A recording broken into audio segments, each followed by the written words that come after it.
Hello everyone, I'm back. So for this panel, we'll continue to look into DeFi and different new opportunity. Maybe the first question is, today we have been discussing different types of use source.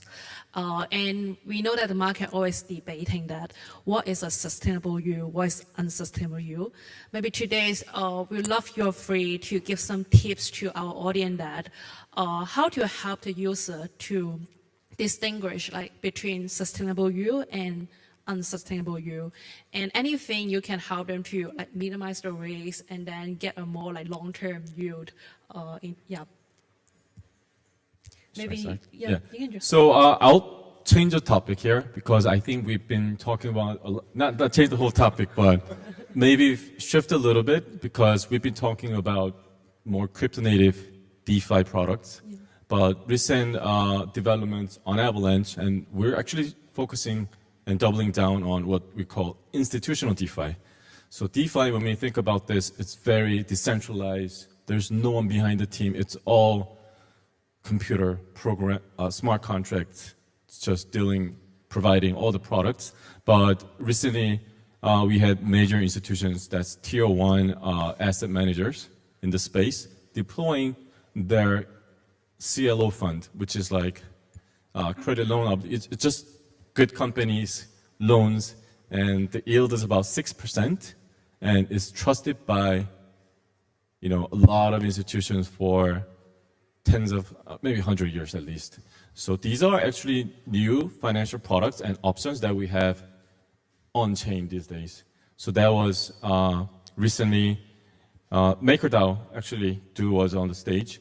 So MakerDAO, now Sky, they're going to deploy $250 million of their USDS stablecoin into this CLO fund by Janus Henderson, which is a tier 1 large asset manager, just like BlackRock. So these are some of the newer assets, but we knew about this, but they were not available on chain. So this institutional DeFi will be a very interesting topic for newcomers, more normies, because they feel safer to invest. I think in this space, the word sustainability has a varied meaning in terms of time horizon. Like if they survive 5 years, is that sustainable? Are we looking at 10 years plus? If anybody out here is offering me an APY that's above 20%, I don't think that's sustainable. It's too good to be true. It just brings me my memories of my conversation with my father, I think 4 years ago, when he told me, it was right after I got married, and he's like, just make sure you carve out certain percentage of your savings into your savings account. And I just laughed at him, and I asked him, have you heard of this thing called Terra Luna? And he was, shook his heads, and 6 months later, I think we all saw what happened. So the point that I'm trying to make here is that at LayerZero, we work with 500 plus asset issuers, now primarily very focused on the stablecoin and RWA side of things. And frankly, I want all of them to do well. But if I look at stablecoin as a whole group, I think that gradually there's less and less differentiating points. Like it's becoming significantly easier to issue and tokenize assets. So I don't think the focus is less on the tokenization itself and even acquisition itself. It's much more on things like distribution. It's more on things like retention. So when I hear pitches and introductions to different asset issuers and stablecoin issuers, do they have a very, very specific use case that has been proven in the Web2 space outside of crypto for decades of the years? Then I'm like firmly understood why this should be on chain. It really, like blockchain technology, propels such distribution. It propels such retention of an asset. But I'm less, understood and convinced if just another generic stablecoin provider comes to me and say, yeah, but we provide a higher yield and that is the only differentiating point, then I would much less regard them as less sustainable project. But again, I come back to my initial point, which is if you're happy with your higher APY for the next 6 months, there you have it. So I think it really depends on how you define the sustainability. But we're playing the long game. So I tend to be far more conservative around things like yield mechanics. I do want to add as well to my fellow panelists that if you are a little bit unsure about where the yield is coming from, more likely than not, you are likely to yield. So when it comes down to sustainability as well within DeFi, are you okay, Alex? Are you okay? As essentially said on the sustainability side as well, right? If you're looking at DeFi protocols and essentially look at where the yield is coming from, certain lending protocols have been around for several years already, so they have a certain Lindy as well to them. So they're less likely to get any like security issues and so forth compared to, for example, a newer type of protocol. So I would definitely say that, you know, for any of our users over here that are venturing into DeFi, take a look. If the yield is significantly higher, check where the yield is essentially coming from. If you don't know where it is, then you're likely getting fucked. So, excuse me if I using foul language. He's Dutch, so I think it's fine. Okay, yeah, thanks for the sharing. Maybe the next question is deep dive a bit more on each protocol. Like, first on the Avalanche side, we know there's lots of great update recently, including like some key partnership with like Skybridge Capital, like tokenize the hash fund. Can you share a bit more like how Avalanche could potentially help more like RWA go on chain? And do you also forecast like maybe in the future, different types of RWA could act as the core collateral for DeFi and then could be as liquid, as composable as other like crypto native assets? Oh yeah, 100%. So yeah, she mentioned Skybridge investment and announcement on an Avalanche. That's basically, so Skybridge Capital is a hedge fund by Anthony Scaramucci, who's former communications director at Trump's first administration at White House. So they announced they're going to tokenize $300 million of hedge fund on Avalanche. So how did that happen? So the technological piece to it is like Avalanche is an EVM chain. So ERC20, just regular tokens are compatible on Avalanche. And the settlement time is actually less than 1 second. So that's actually the fastest EVM, but fast is also good, but then it also is reliable because there isn't actually a failed transaction within that short time of finality window.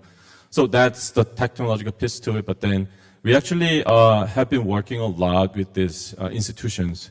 So 4 years ago, KKR, the largest private equity in the world, they tokenized their private equity on this tokenization platform called Securitize. That was 4 years ago. So we've been building our relationships. We've been ensuring our tech, Avalanche technology, but also just blockchain in general, it works fine.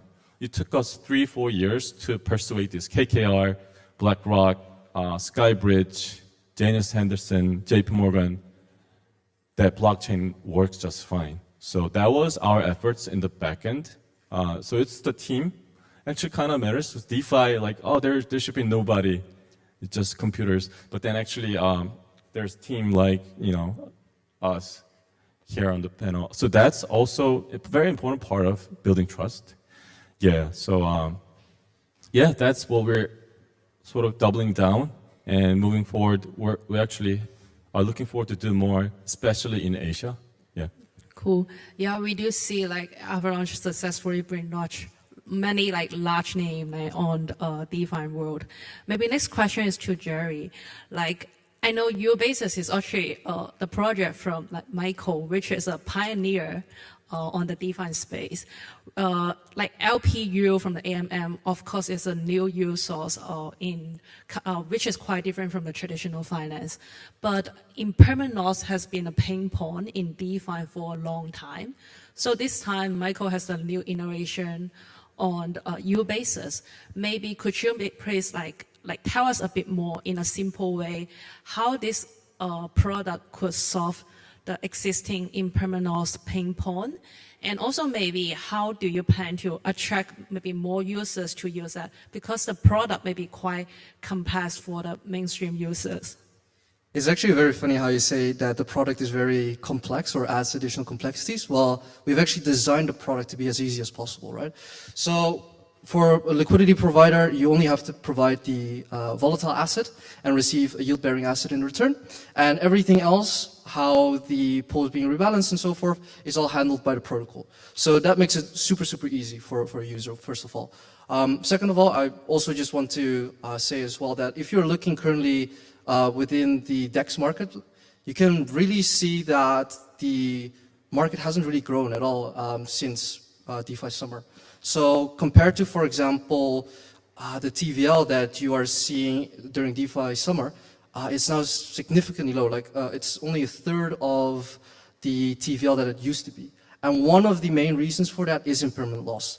So what impermanent loss is essentially that while you as a liquidity provider are depositing into an AMM, the value of your deposit is actually worth less compared to like if you were to hold on to these assets into your wallet. So one of the main reasons for that is that essentially your deposit is proportional to the square root of the price of the asset that you deposited in. So with using basic math, right, you're like, okay, hey, how can I essentially solve this issue?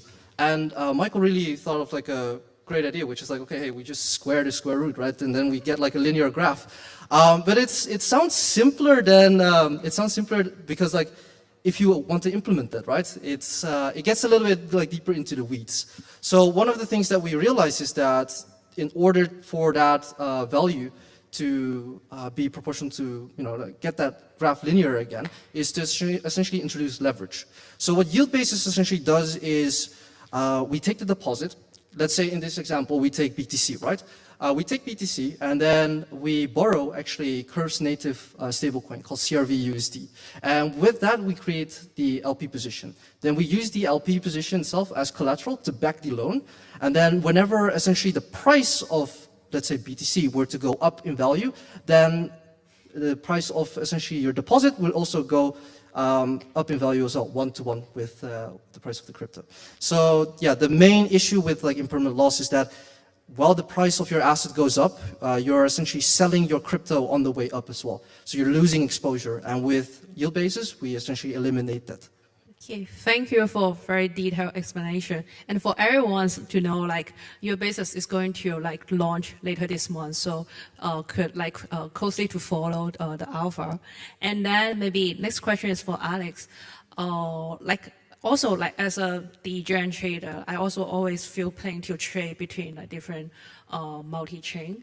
So we know that multi-chain DeFi has faced lots of pain points, such as liquidation, fragmentation, also maybe operational quite competitive, and some security risks. But I know most of the leading DeFi protocol, like Ethena, Pando, closely work with you guys to solve this pain point. So maybe could you tell us a bit more how LayerZero helped them to solve this pain point, and also maybe how LayerZero potentially to unlock more new strategy? It could be like cross-chain liquidity or maybe liquidity aggregation, different types of new investment strategy. Yeah, I'll try to take a step at the second part first. We do have very frequent sync up with some of our major stablecoin issuer partners like PayPal, Ondo, Ethena, USDT0, all of which are very interested in things like yield-bearing mechanics.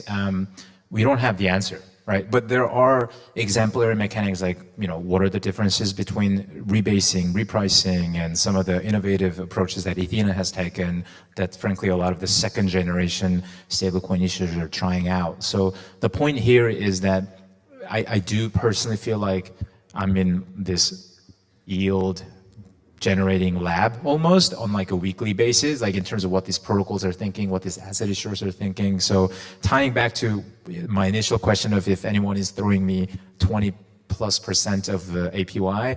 Like, that is not how the conversations are being folded. It's very much like, how do we generate this sustainable, based yield mechanics so that users and also partners know where the yield is coming from, right?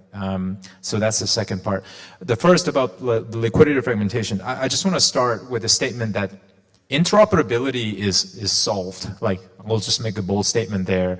I think if I were to talk about the biggest hurdles when it comes to cross-chain communication in general in today's world, I think there are three parts. And really, two of them are quite solved. And I'm biased because I think they're solved by LayerZero. The biggest hurdles are liquidity fragmentation and I think the compliance security. So let's talk about how bridging services have evolved. Historically, you had Bitcoin in 2009, which pioneered this B2B decentralized payment and transactions, and then it was accelerated significantly by Ethereum in 2015, which is just computational layer of smart contracts, which gave birth to a lot of L2s and all of these related technologies. And then imagine this as if I were to make a comparison with our regional different currencies, where almost like new countries being born, they're going to have different currencies that they want to trade with each other, right? So let's say there's like South Korea, Japan, and Hong Kong. They all want to trade with their own native currencies. Then how do you decide what's the right ratio and how these values are different? You inherently come up with something very sort of inorganic, non-native synthetic asset and go, hey, I have $100 worth of Korean won. Can I trade with you with the Japanese yen? So somebody in the middle goes, let me take your $100 bill, and then I'll basically give you a voucher that represents that $100 bill in Korean won, but this will only work in the Japanese setting, right? That is how the traditional monolithic bridges work, which is essentially, it was like a voucher system. Somebody in the middle produced a synthetic asset. When you try to move an asset from chain A to chain B, someone said, okay, I will take this and I'll give you something else that represents what you had. The problem with that is that if that whole system in the smart contract format gets hacked, which, surprise, happened all the time, the entire Web3 hacking, like the 60% of the hacking represented all the bridge-related hacks. And second, if you, let's say, want to bridge something from Ethereum to Avalanche, and you have a wrapped Alex token that is only applicable from Ethereum to Avalanche only, and now you want to use that for something else like Base, now you have to unwrap it or unlock it, causing more fees, more friction. Good luck trying to explain it to your parents.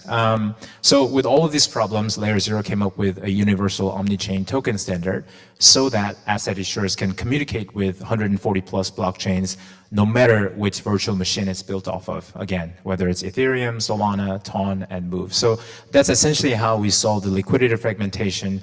Just really quickly on the compliance security side, if you look at some of the largest financial institutions that, for example, Justin mentioned, I think one common thread when these players are issuing stablecoins and RWA assets, they're not going to want to outsource their security when it comes to cross-chain communication. Like, imagine you produce a currency and then you go, all right, whoever else wants to verify, like someone trying to exchange this money from country A to country B, they don't want to outsource it to some third parties that they don't know, right? So LayerZero has this off-chain infrastructure called DVN, Decentralized Verifier Network. So TLDR is that some of our asset issuers like PayPal, BitGo's Wrap BTC, Ondo, USD Tether, they all run their own decentralized verifier network. So they're the ones that are very much in control of every and any cross-chain communication from chain A to chain B. So LayerZero is just the underlying protocol that enables all of that. Lastly, the hurdle that we have not solved, and I frankly think that is the valid biggest bottleneck to mainstream adoption of stablecoin, is regulation. I think if you look at both circulating supply and trading volume of USD Tether, it has always been going up and to the right for the past 5 years, regardless of whether we were in the bull market or the bear market. And the very reason that now everybody's talking about RWA and stablecoin, I think, is this being recorded, by the way? It's simple reason, like it's Trump administration. Right? Just Trump said, like, we're going to regulate this, and then like it had a ripple effect into like Korea, Hong Kong, and Japan. Now, like, you saw what happened with UDC, Upbit's launching L2. I personally think that that's primarily because of the new administration. We got the new president and now the new cabinet that goes like all these like beaming out of their eyes and be like, yeah, Bitcoin, let's go. Like that is the single largest element that changed this whole narrative. Is this being recorded? Yes. Okay, so I think that regulation is very important. I think Too it's late. a very significant driver to accelerate stablecoins and RWAs. Thank you. Yeah, thanks so much for the sharing. But we are running out of time, but thanks so much for everyone's insightful sharing. And then thanks everyone. Thank you for having us.